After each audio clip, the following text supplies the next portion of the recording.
dalah alasku dobrak-abrik ana satriya sing ngandher pati sajake jeleh urip dalah bojleng iblis lanat padha cek-cekan oh kae satriya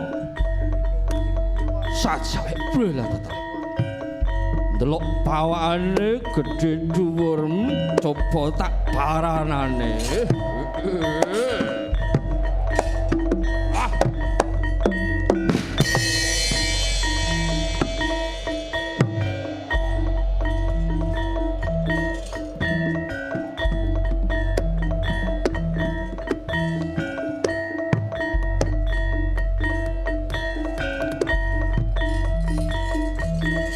iki bocah satriya sapa jenengmu lan saka ngendi pinangkamu ngaku satriya Pandhawa jenengku Raden Bratasena iya kowe sapa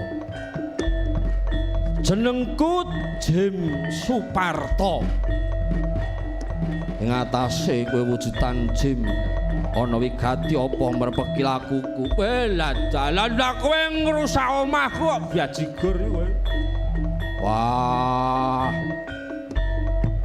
aku ora rumangsa ngrusak alas lah kowe babat alas kok Gus iya lho lah kae do murak-marik kabeh tatanan alasku tok rusak, omahku tok rusak, tegalanku tok rusak. Aku ora niat ngrusak. Nggonku babat alasat ya mung nuhuni dawuhe Kakang barep kakangku kowe lah. Yen ngono kowe wis jeleh urip. Kowe ngerti? Nang kene iki ana kedaton ratu Gustiku. Kowe bakal tak rangket tak sowanke marang rati Gustiku ben dadi bandan kowe Gus. Ayo maju legane ngati mati dene kok.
dalah ora iso dianggep enteng.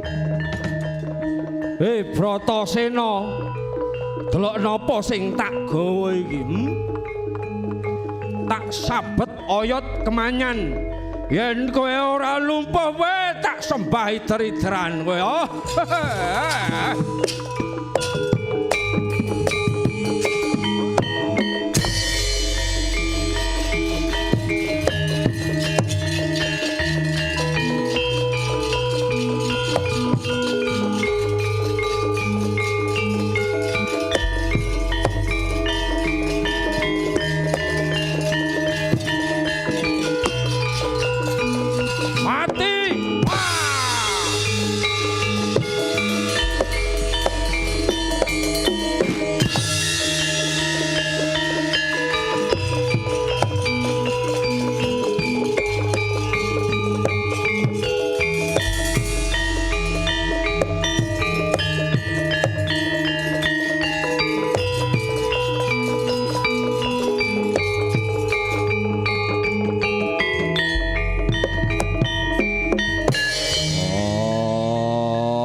Permati, aku tulungono Permati.